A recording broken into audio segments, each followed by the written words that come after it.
Boa noite para todos. Um prazer enorme estar hoje aqui com vocês.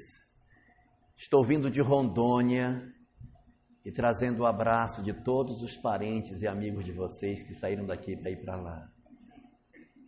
Sintam-se todos abraçados pelos os amigos e parentes que deixaram a nossa terra para ir para Rondônia.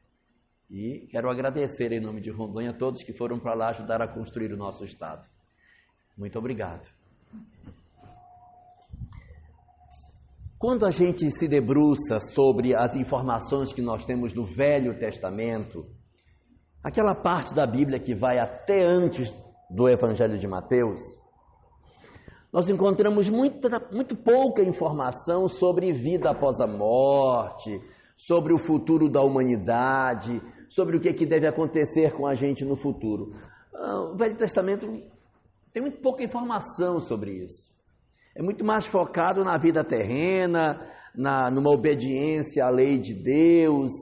É tudo muito mais focado do lado de cá, a vida do lado de cá.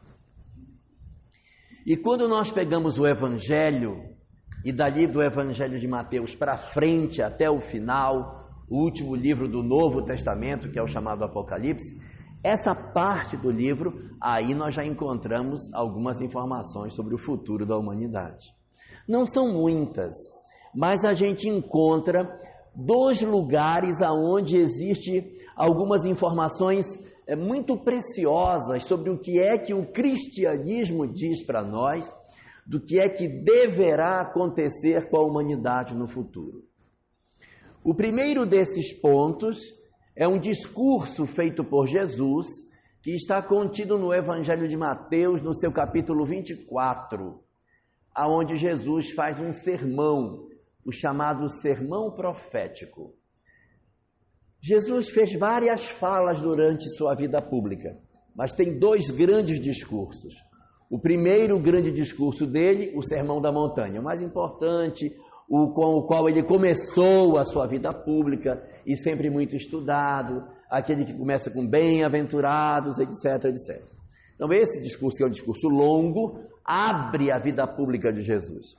E temos no final da vida pública dele, quando ele está na última semana já em Jerusalém, aquela semana que era a semana da Páscoa, aonde iria acontecer uma série de fatos que iriam culminar com a sua prisão e crucificação na sexta-feira. Nessa semana, ele está em Jerusalém e ele faz um discurso em Jerusalém. É o seu último sermão, chamado Sermão Profético. O sermão profético, como o próprio nome diz, é um sermão no qual Jesus fala sobre o futuro da humanidade. O que é que aconteceria conosco no futuro? E ele fala algumas coisas bem fortes nesse discurso. Ele diz que o que iria acontecer conosco no futuro? Muito sofrimento. Muito sofrimento.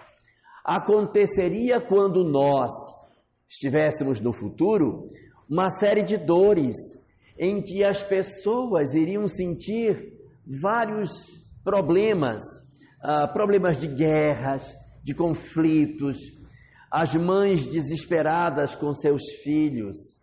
E ele vai falar de uma série de dramas que a humanidade viveria nos dias que ainda nós teríamos para viver.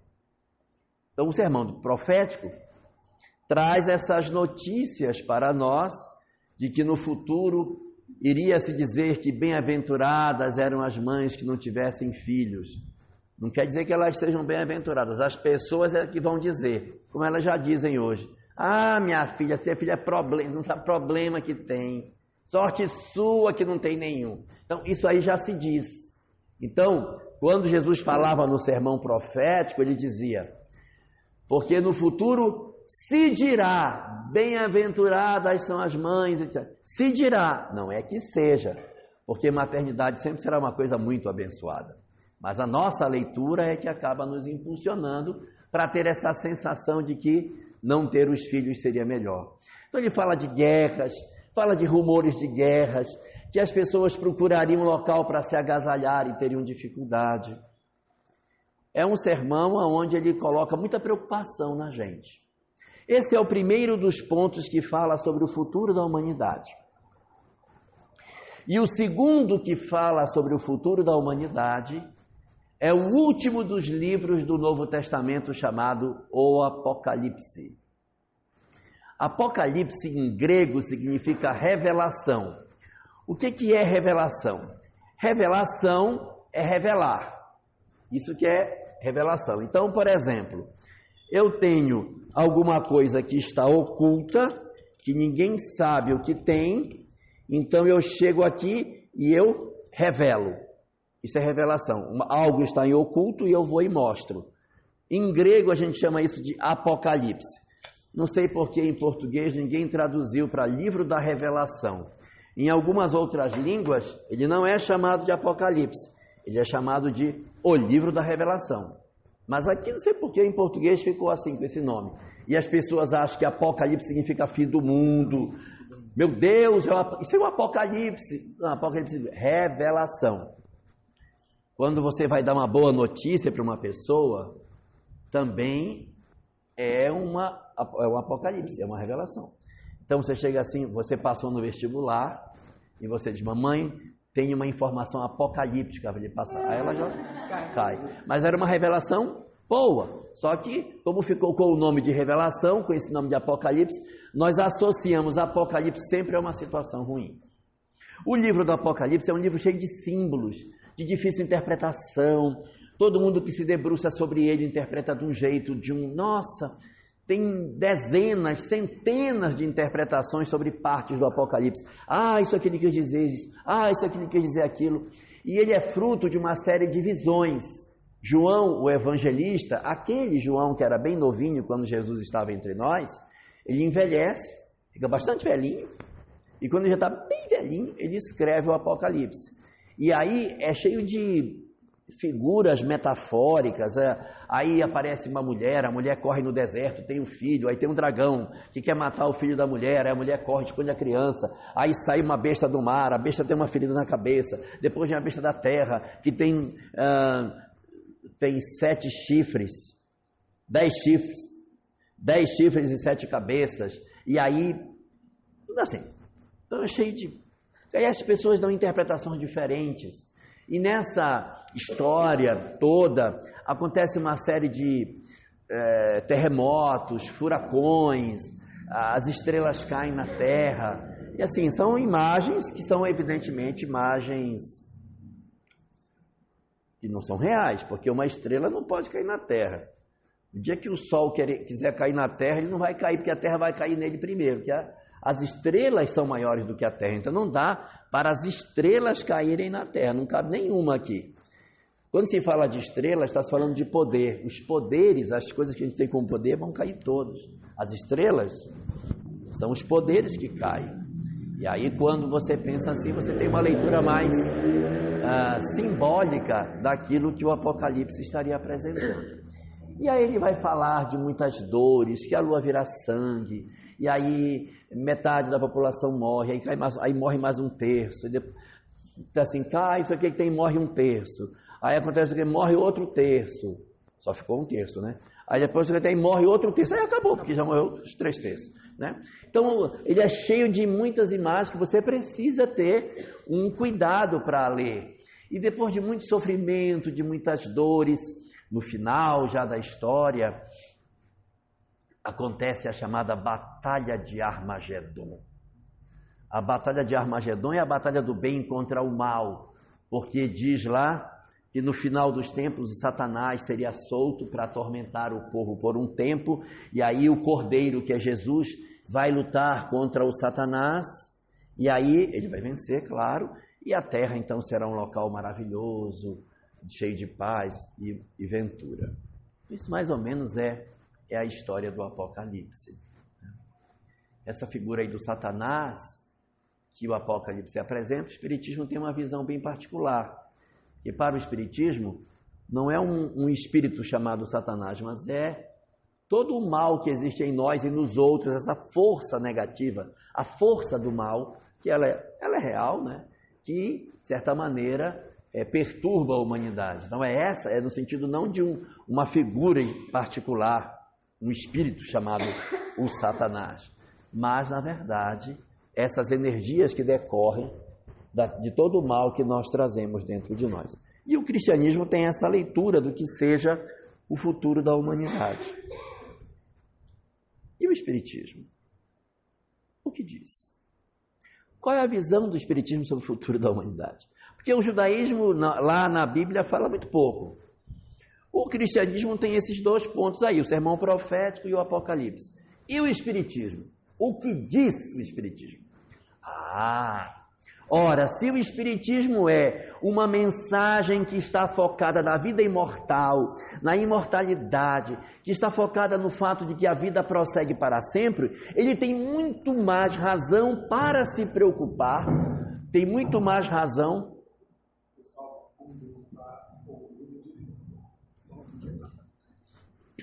Então, o que acontece?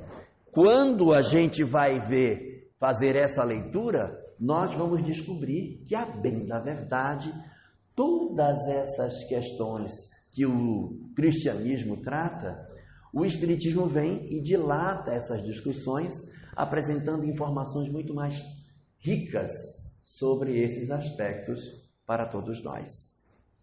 E hoje, particularmente, nós vamos parar para conversar um pouquinho sobre qual é a visão que o espiritismo traz para nós sobre o futuro. O espiritismo diz o seguinte, que os mundos, os planetas, os mundos, eles evoluem assim como as pessoas. Do mesmo jeito que a gente, ao longo dos séculos e dos milênios, nós vamos evoluindo individualmente e nos tornando pessoas melhores, o espiritismo diz que, do mesmo jeito que acontece com as pessoas, os mundos também evoluem. Não é que necessariamente o planeta esteja evoluindo, mas é a coletividade dos espíritos que estão ali, que em média vão evoluindo. Então, naturalmente, a sociedade formada pelos espíritos estão vinculados a esse planeta, acabam tendo um progresso. Não sei se eu estou confundindo vocês com o que eu estou dizendo, mas é que a gente vai individualmente crescendo, e quando a gente vai crescendo individualmente, todos nós juntos vamos crescendo. É como se fosse uma sala de aula. Quando começa o ano, no primeiro aninho, as crianças não sabem nem ler, a mãozinha dura, e aí, vamos embora, meu filho, faça o A, e aquela dificuldade para fazer o A. E aí vai passando o ano, quando chega já em junho, os meninos já estão escrevendo, já está mais macio, aquela letra enorme, mas já consegue fazer as letrinhas. Quando termina o ano, está todo mundo escrevendo. Então, o que foi que houve? A sala ficou igualzinho, parede, o piso está igual, mas a característica das pessoas que estavam ali melhorou. Então, a coletividade dos que estavam ali aprenderam a ler, então aquela coletividade avançou.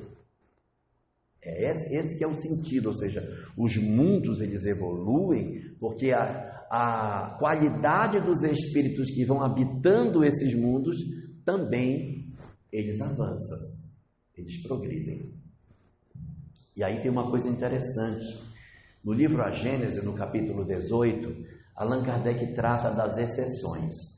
E quando alguém não acompanha o ritmo da turma? Eu estou alfabetizando um grupo de crianças e pode acontecer duas coisas. Eu posso ter um que está aprendendo muito mais rápido do que os outros e posso ter um que está se atrasando em relação aos outros.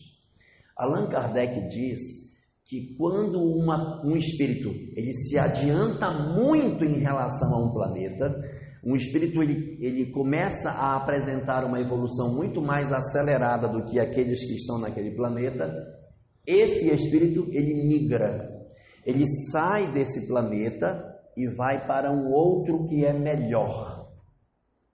Os espíritos vêm dizer, você está muito bom, ficar aqui para você já não adianta mais, você evoluiu demais, está ótimo. Então você vai para outro mundo. E a pessoa pode decidir de ir ou não. Eu penso, não, mas eu quero ficar. Eu gosto tanto da minha mãe, do meu pai, quero ficar perto deles. Eu gosto do país que eu moro, eu gosto da terra, gosto do Brasil. Não quero ir embora, quero ficar. Não fica. Gosto tanto de Autônia. Não quero ir para outro planeta, aí não vai ficar. Então é facultativo para o espírito. Por quê?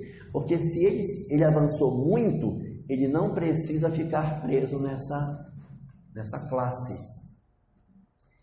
Ok?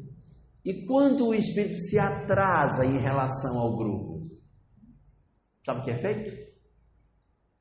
Ele fica. Ele fica com os outros para que um coleguinha ajude ele. Não, meu filho, você está atrasado. Fulana, sente junto do seu colega, vai fazendo a lição com ele para ele aprender. Os espíritos, quando eles se atrasam, eles não são retirados do planeta. Eles permanecem convivendo com os outros. Os que costumam sair são só os que se adiantam muito. Vou dar 2 exemplos. Francisco de Assis acelerou demais, meu filho. Você não precisa mais encarnar na Terra. Vem se você quiser. Mas você pode ir para outro mundo. Porque você está numa condição diferente. Passarinho já senta nos braços dele, né? Assim. Então já é uma outra conversa. Bezerra de Menezes, você está muito bem. Você não precisa mais encarnar na Terra. O que Bezerra disse? Eu quero ficar. Por quê? Porque é facultativo. Os espíritos, quando se adiantam muito, eles podem decidir ir ou eles podem decidir ficar. Já os mais atrasados, quando se atrasa muito, atrasou, pois fique, para ver se a gente consegue melhorar você. Quem sabe até o final do ano o cara não melhora, né? Então a gente vai trabalhar esse aluno durante o ano letivo. Não vamos abandoná-lo, ele vai permanecer conosco, ele vai atrasar a turma, tá? Mas é com ele, a gente vamos com ele, né? Não sei se vocês lembram de uma música muito antiga, diz assim: é com este que eu vou sambar até cair no chão, não é assim? Então é desse jeito, vamos sambar com ele até. Vamos ficar, se o espírito atrasou, nós vamos ficar com ele. Por quê? Porque o nosso esforço vai ser tentar resgatar o companheiro que ficou na retaguarda. Essa é uma responsabilidade nossa. Nós evoluímos em grupo, nós caminhamos em grupo. E quando um se atrasa, todos temos responsabilidade para fazer com que o que ficou para trás avance. Na lei de Deus não tem isso. Olha, Senhor, ele está atrasado, tira ele daqui que ele está atrapalhando. Ele não sai, ele permanece e a gente vai conviver com esse coleguinha por mais tempo para que ele consiga se recuperar. E aí vai ter várias encarnações, vai ter várias oportunidades, convivendo conosco, a gente reclamando dele, mas ele vai ter a chance de poder se recuperar e a gente vai dando exemplo para poder ver se ele melhora, para ver se as coisas avançam.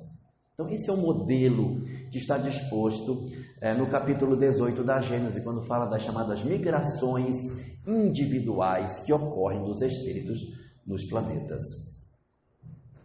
E Allan Kardec, no livro O Evangelho segundo o Espiritismo, no capítulo 3, quando fala que meu reino não é deste mundo, ele mostra vários graus de evolução de mundos.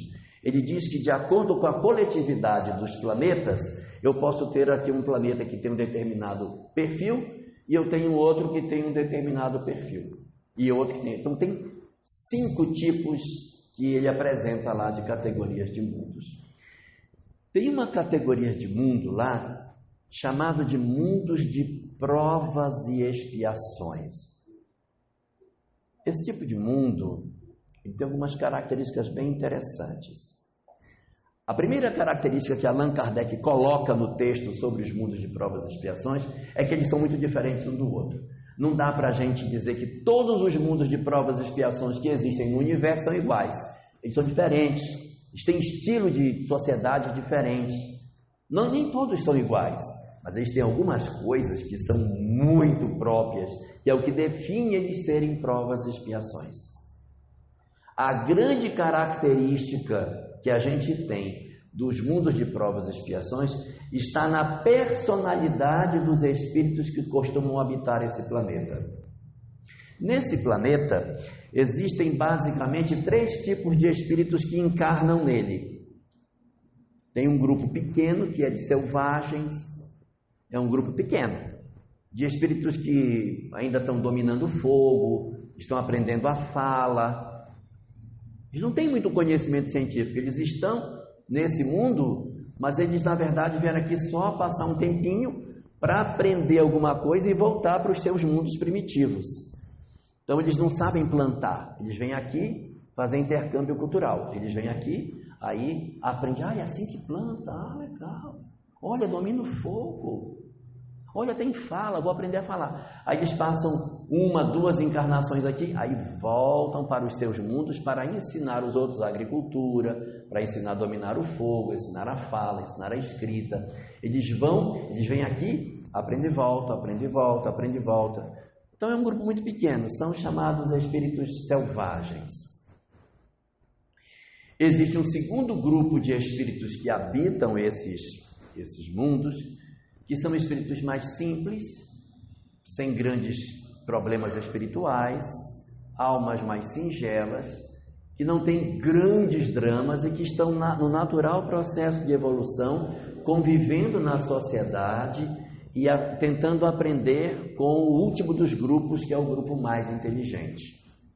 Então eu tenho um grupo dos selvagens, pequenininho, eu tenho um segundo grupo, que é o grupo das almas iniciantes, muitas vezes exploradas pelos mais inteligentes, e um outro grupo formado pelo pessoal inteligente. Esse pessoal, eles têm 2 características, eles são muito inteligentes e maus. Por isso que eles estão aqui.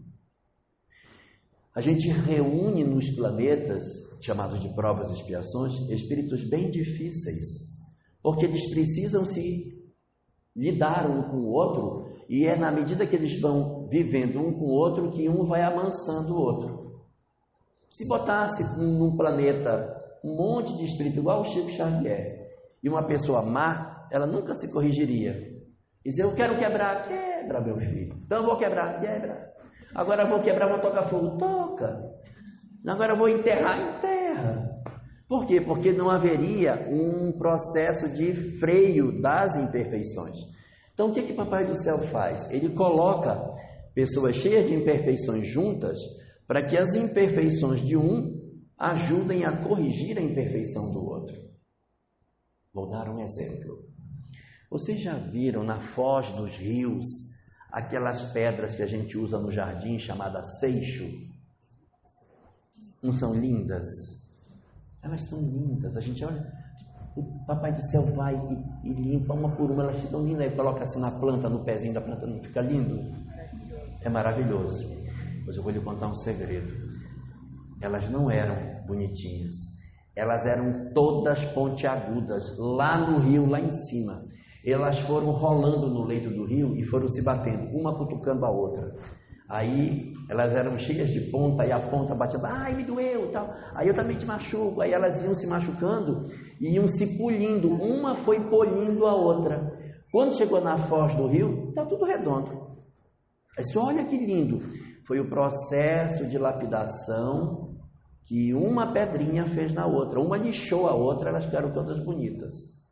É mais ou menos essa ideia que Deus utiliza. Ele coloca um monte de espírito imperfeito no planeta e aí diz, vão comigo, né, que vai com Deus, vão comigo.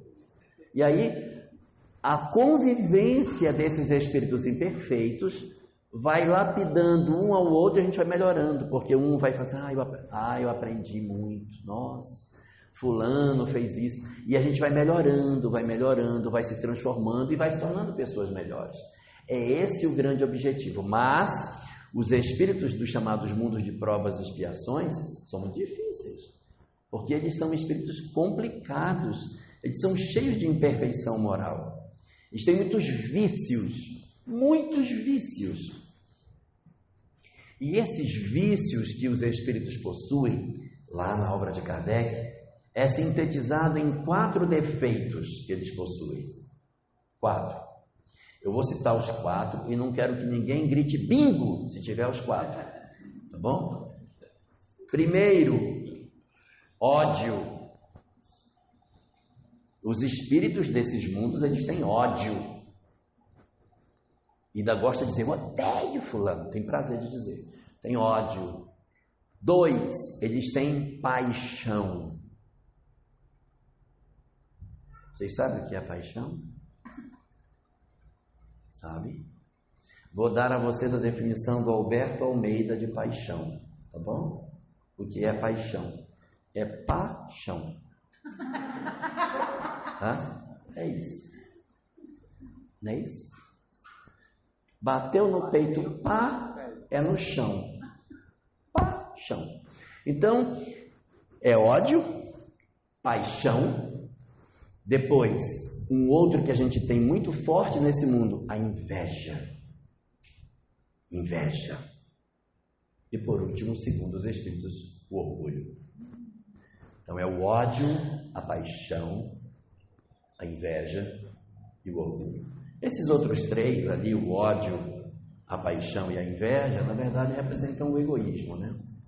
Que eu quero tudo para mim, que você tem que ser minha, eu tenho paixão, e essas paixões enlouquecedoras, eu fico com ódio porque você não cede, eu tenho inveja do outro, porque eu quero tudo para mim, o outro que tem. Então tudo são representações do egoísmo, mas são essas 4 características que esses espíritos possuem.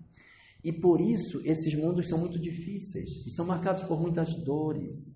Os espíritos que costumam encarnar nesses mundos, eles possuem dramas muito dolorosos, doenças deformantes, histórias de vida que parecem um livro, sofrimentos absurdos, dramas familiares que você nem acredita que possam existir na Terra, os mundos de provas e expiação possuem. Eles têm dramas de doenças que as pessoas podem ter.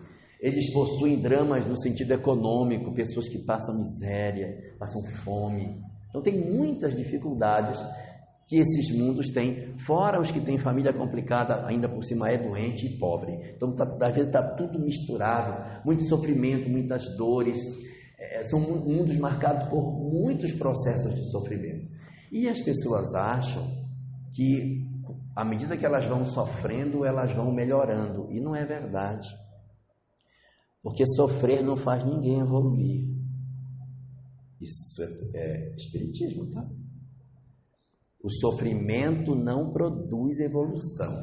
Você vai dizer, eu quero sofrer para evoluir. Não é verdade. O que faz evoluir é o bem sofrer, é aproveitar o sofrimento, é você tirar a lição da dor e não fazer bobagem de novo. Porque se eu sofro, eu odeio Deus, o sofrimento não está me fazendo evoluir. Pois agora eu vou dar um troco porque eu estou sofrendo, vou fazer com os outros pior do que fizeram comigo. Não estou aproveitando o sofrimento. A gente, para aproveitar o sofrimento, tem que entender as razões da dor e procurar trabalhar. E o que é que faz Deus nos mundos de provas e expiações? Ele diz assim, você está com muita dificuldade com esse grupo de espíritos, está odiando muito, vou colocar eles bem pertinho de você, nem de casa, que é para você poder se ajeitar. Aí nasce na condição de filho, na condição de filha, às vezes vem como sogra, né? Cunhado. Tem essas coisas assim, né?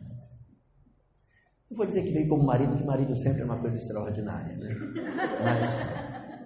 Mas assim, a gente recebe. Claro que a gente não recebe só coisa ruim na família, né? Porque Deus não é perverso, não é sádico.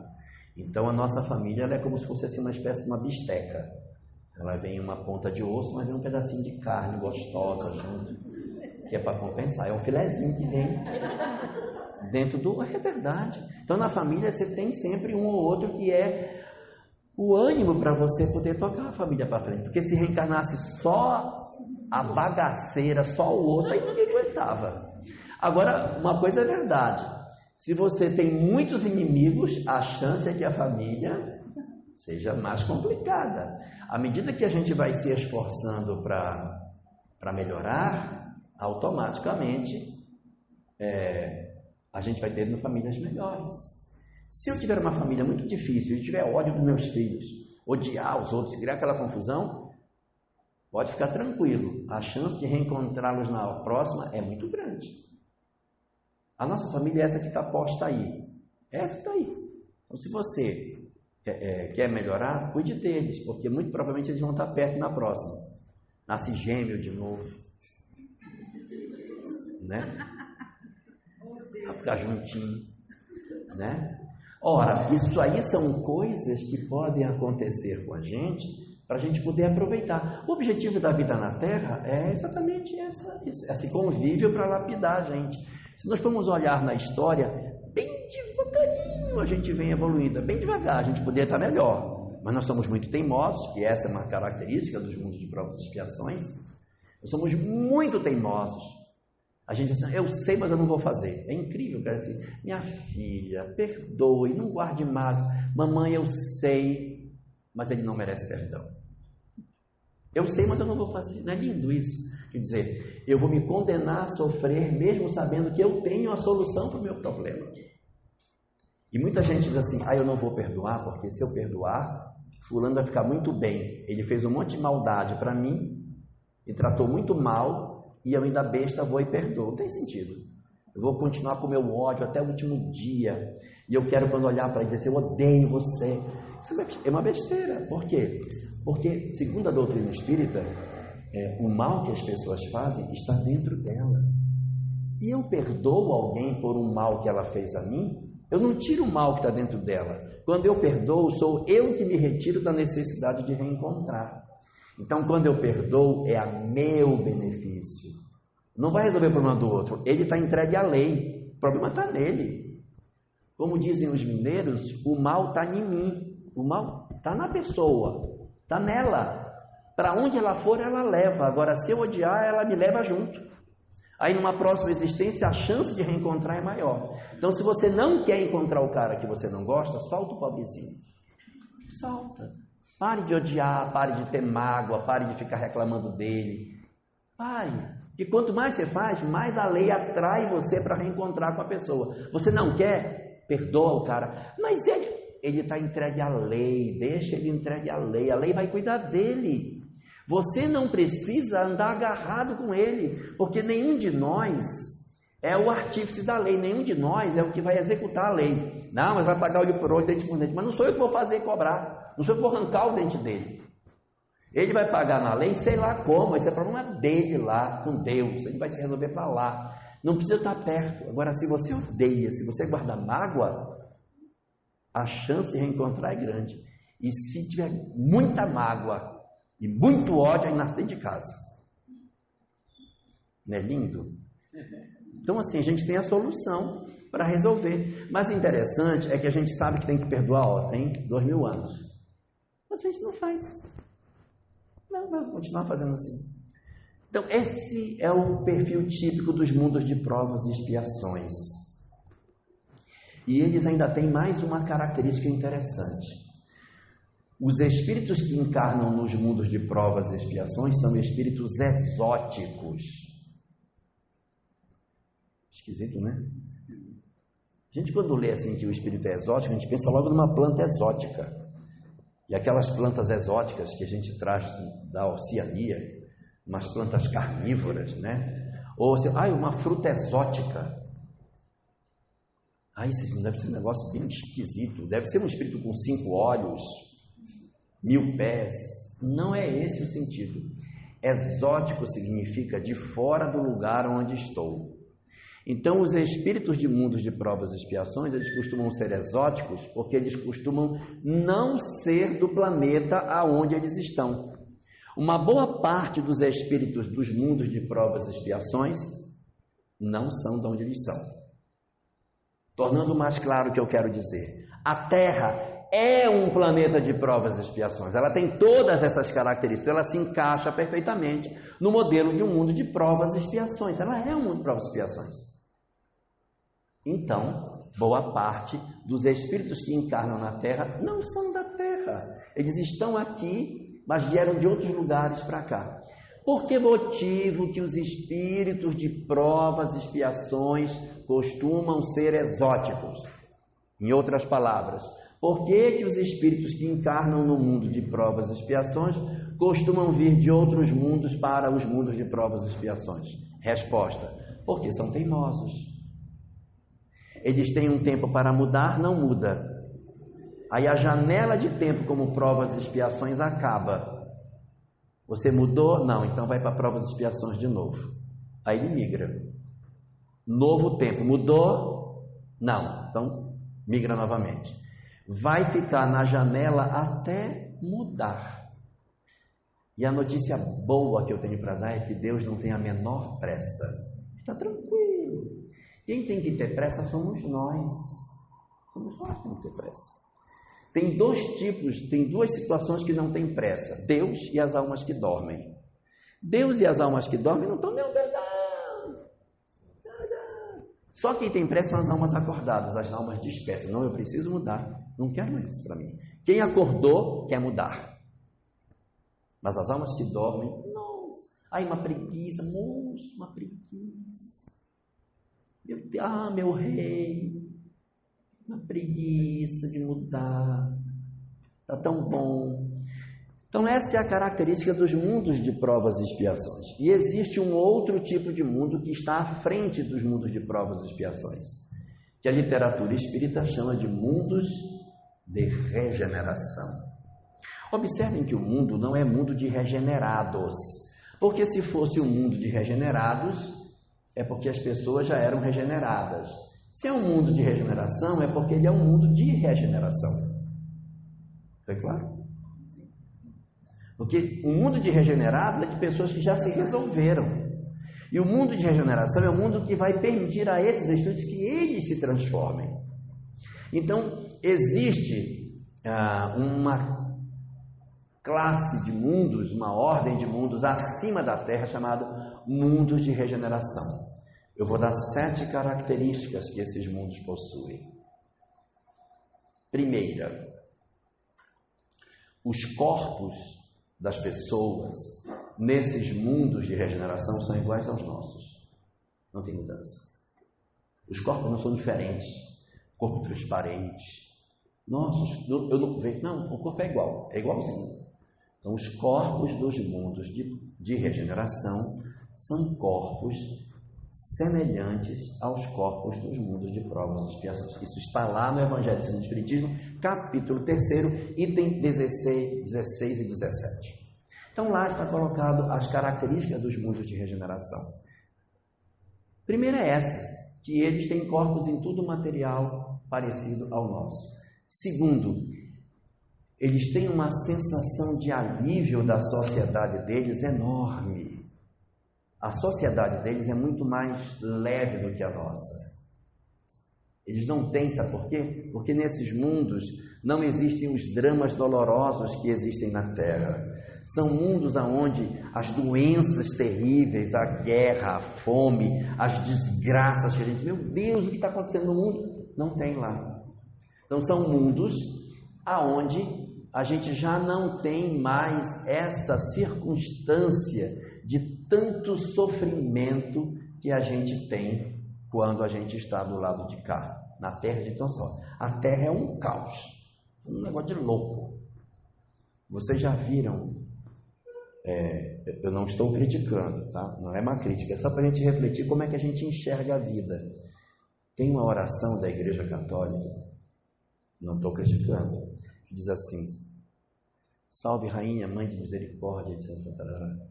A ti suplicamos, gemendo e chorando nesse vale de lágrimas. Olha a leitura de mundo. Não basta gemer, não basta chorar. Tem que chorar e gemer.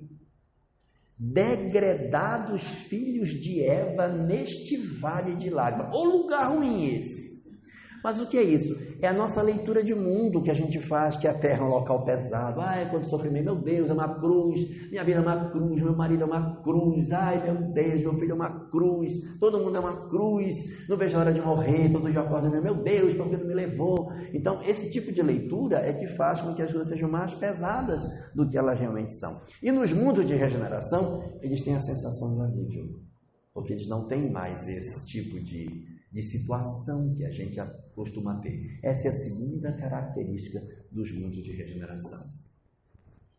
Terceira característica desses mundos. Além dessas duas, eles dizem que a sensação dessa sociedade É como se fosse a bonança após a tempestade.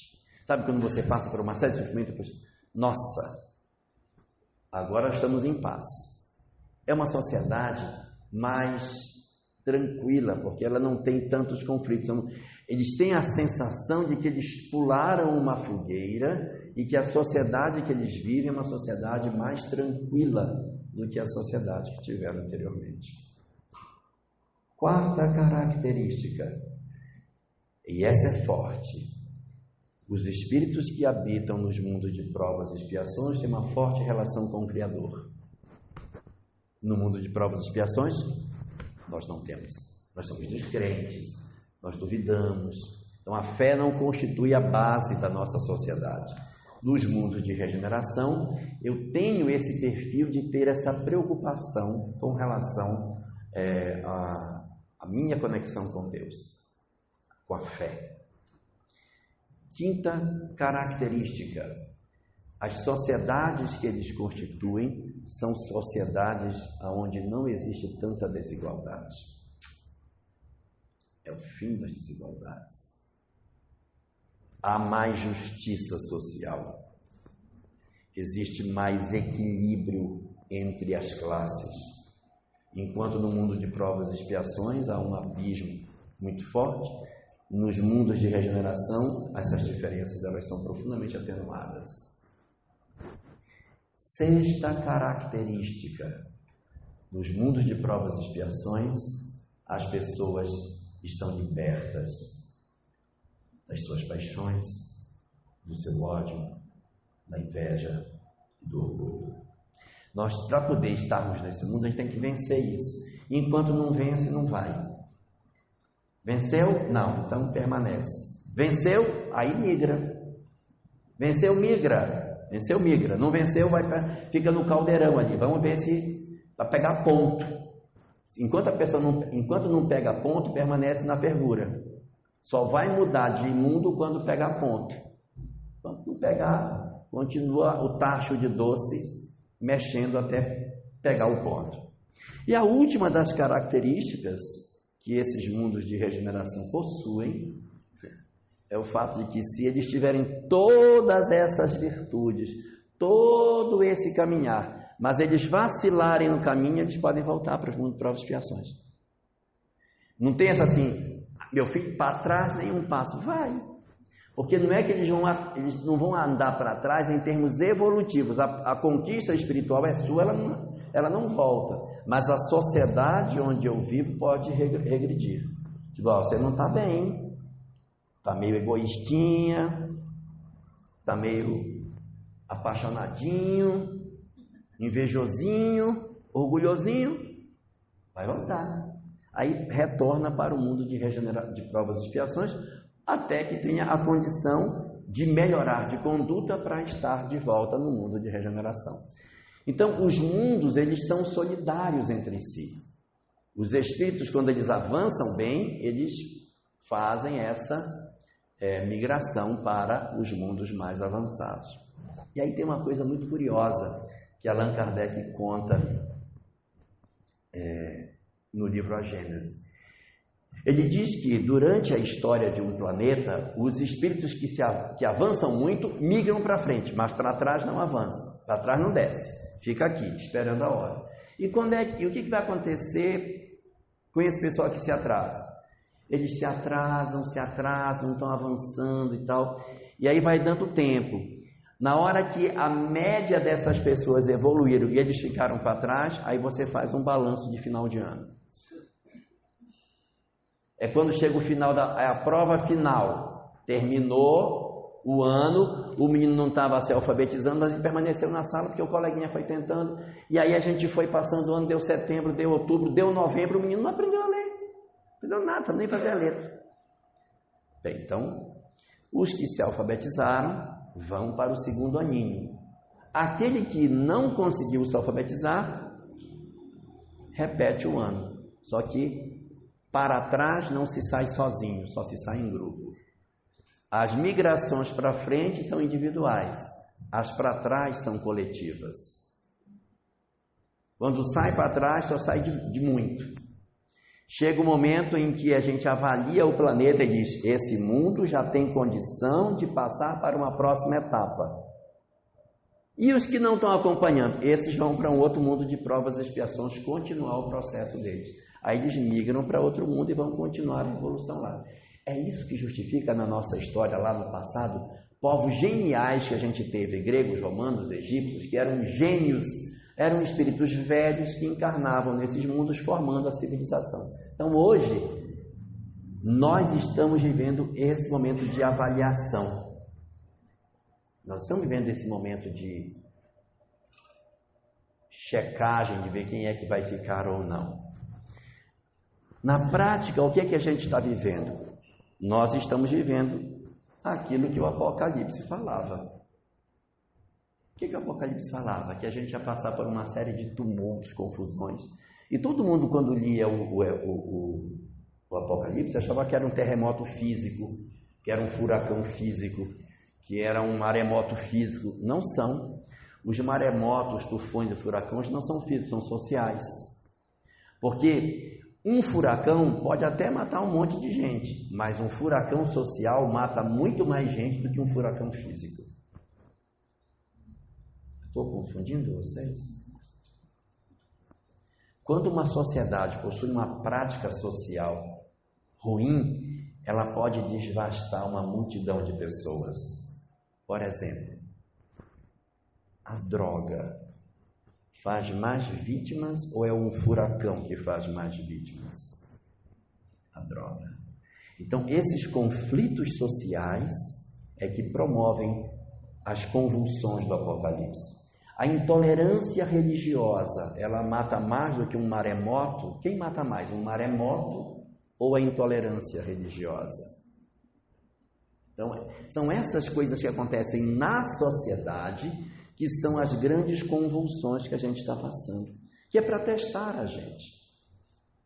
E o que acontece? Quando chegou agora no finalzinho dos nossos tempos, todos os maus alunos que estavam todos guardados porque eles não estavam aprendendo, estão todos reencarnados de uma vez só.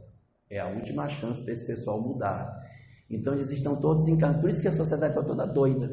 Porque um monte de gente que era intolerante religiosamente, que era tirano, que era pervertido sexualmente, que tinha problema de conduta religiosa e que não estava vindo com frequência porque eram espíritos difíceis, abriu a torneira e soltou, porque o Apocalipse diz que no final dos tempos convém que Satanás seja solto por um pouco de tempo. A parte boa é que é só por um pouco de tempo. Então essas entidades, elas estão aqui, elas estão misturadas conosco. Por que Deus faz isso? Ele faz por duas razões. Para que a gente possa ser testado, se nós somos bons ou não, porque é tanta gente fazendo errado que você começa a achar que o errado é que é o certo. Então eu quero ver se você realmente é correto. Vou botar um monte de gente fazendo coisa errada à sua volta e eu quero ver se você não se junta com eles. Se você se juntar, não está, Carlinhos, não está maduro. O fruto está verde. Por quê? Porque não está sabendo fazer o certo. E o segundo é para saber se eu odeio quem pensa diferente de mim. Se eu odiar também eu estou errado. Então é para a gente saber conviver com as diferenças e puxar as pessoas para que a gente siga todo mundo junto, para que a turma não perca ninguém. Esse é o nosso objetivo. E ninguém precisa sair da nossa turma. Só que está meio difícil. Tem um pessoal que está ruim de ficar, tá? Está ruim. E aí, a gente está falando dessas mudanças e a gente fica às vezes pensando, mas quem sou eu, coitadinho, morando na fronteira com o Paraguai, meu Deus, vendo a PF passar com aquele monte de cigarro contrabandeado. O que eu vou fazer? Não tenho condição de mudar o mundo. É verdade, mas o nosso objetivo não é mudar o planeta. O nosso objetivo é mudar as nossas vidas. O objetivo pelo qual a gente renasceu não é para que a gente seja o mártir salvador. Esse é o Messias, esse é Jesus. Essa missão é dele. A nossa missão é salvar a nossa história. E daqueles que estão conosco. Ajudar o nosso lar, a nossa casa, a mim mesmo, o meu ambiente de influência sem desespero. Observem que Deus deu uma alma para cada um. Já viram que cada um tem uma alma? Sabe por que cada um tem uma? Para cada um cuidar da sua. Porque a gente tem que se salvar. Porque a gente fica querendo salvar o filho. Meu filho, pelo amor de Deus! E aí a gente quer salvar o outro e nem se salvou. Nós estamos odiando com mágoa e tal e queremos salvar o outro. Nós temos que nos salvar. Nós podemos influenciar os outros? Podemos. Se eu puder influenciar, eu influencio. Mas o que eu tenho que fazer é trabalhar o meu eu. E ninguém ganha mérito porque conseguiu fazer, olha, minha família é linda, todo mundo formado. Isso não significa que eu consegui progresso espiritual. Eu vou conseguir quando eu formar pessoas de bem. Assim como não é demérito se um filho meu escorrega. Eu tenho um filho que ele se tornou presidiário. Meu Deus, eu vou chegar no mundo espiritual com um pano em cima de mim para ninguém me conhecer. Não tem nada a ver. Porque a gente responde por nós. Ele responde por ele. Você vai responder pela sua história e vai responder pelo que você fez para que ele não escorregasse. Se você fez tudo o que podia e ele escorregou, a responsabilidade é dele. Mas se ele escorregou e você largou a mão dele, a responsabilidade é dele e sua. Porque você abandonou a responsabilidade que lhe cabia na condição de mãe. Então nós temos eu estou falando isso, está na questão 582, 583 do Livro dos Espíritos. Os pais são responsáveis pelos filhos? Sim, mas é preciso entender que os filhos também têm parcela de responsabilidade. Porque senão é muito conveniente dizer, eu dei errado porque minha mãe não me cuidou. Se for assim, Jesus também está todo enrolado, porque Judas se matou. Era para Jesus estar preocupado, meu Deus, o que vai ser de mim? Ué, eu faço tudo por você, e você toma um caminho equivocado? A pergunta é, você fez tudo o que podia? Fiz. Então, toca a tua vida. O que você não pode é deixar o trabalho pela metade.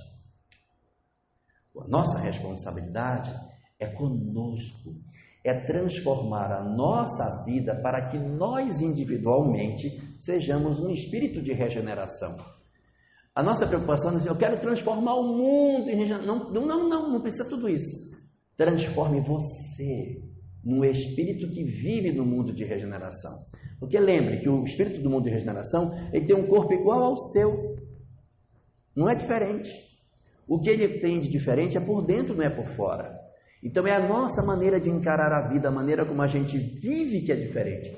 Os mundos de regeneração possuem espíritos desejosos de mudar, desejosos de se transformar. É essa que é a questão. Então, quando a gente pergunta qual é o futuro que a humanidade vai ter, o desenho é esse. Nós estamos agora passando por um período que a gente chama de período de transição, no qual a gente vai deixar de ser mundo de provas e expiações e vai começar a ter as características progressivamente de mundo de regeneração. Então nós estamos numa fase de transição. Quando acaba? Que dia? Não sabem a data? Está na obra básica. Está no Livro dos Médiuns, capítulo, item 267, no parágrafo 8º, está a data, dia, mês, ano e hora que o Espiritismo que o mundo vai se tornar mundo de regeneração. Já viu? Está lá. Querem que eu diga o que tem lá? Eu digo. Lá está dito assim: toda previsão com data marcada é indício de mistificação. Se marcar em data, pode desconfiar. Porque o tempo de Deus não é o tempo dos homens. Não existe data para isso. Nenhuma coisa tem data. Quando vai ser a transição? Não sei. Nós estamos caminhando para ela. Ela pode acontecer mais cedo se a gente se esforçar. E mais tarde se a gente não se esforçar. Mas ela não tem um dia para acontecer. E a revelação da doutrina espírita nos informa que nenhuma data pode ser dada. Se for 2019, porque o pessoal vai empurrando. Era 2012, né? Por causa do calendário maia. Aí depois passou. Primeiro era 2000. Primeiro era 2000, porque a 1000 chegará, de 2000 não passará. Aí, como não deu certo, pulou-se para 2012 por causa do calendário maia. Também não deu certo. Aí pulou para 2019 por causa do que foi a Lua. Gente, pelo amor de Deus, porque fazia 50 anos que o homem ia à Lua. E daí? Deus está preocupadíssimo com isso.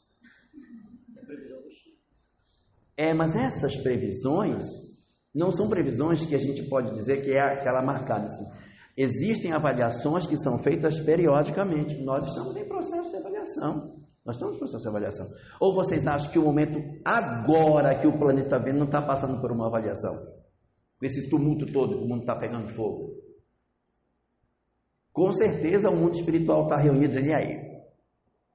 Como é que vai ser? O que a gente vai fazer? Como que a gente vai trabalhar? Vamos infartar quem? Para ver se a Terra avança, né? E de repente tem que infartar um pessoal aí.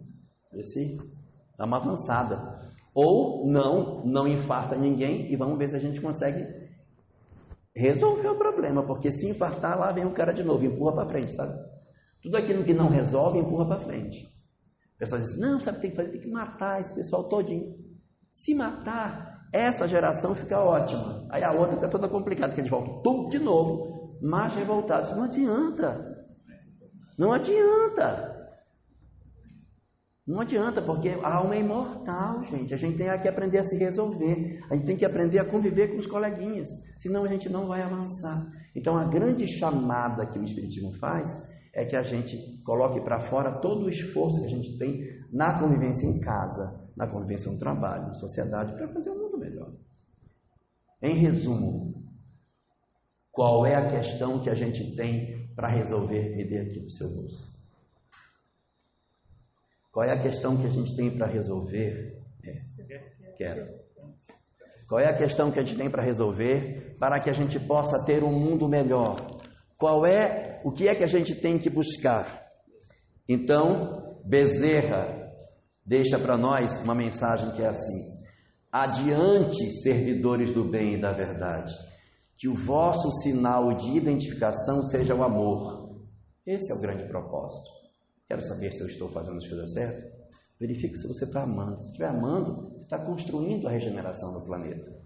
Que os vossos atos sejam lavrados da caridade no dia da verdade, sem sombra e sem qualquer manifestação de engano. Esse engano está aí, a mentira, o ódio, a paixão, a inveja, que tudo junto forma a mentira. Então que a gente procure ser verdadeiro nas nossas vidas, amar sem reserva, cuidar das nossas famílias, acolher os nossos parentes, difíceis como forem, entendendo que essa é a oportunidade que a gente tem de se resolver, porque eles estão revelando para nós as imperfeições que a gente possui. Que a gente acolha todas essas coisas, interprete a vida pelo lado espiritual e contribua com Deus para que a Terra tenha um futuro evidentemente muito melhor.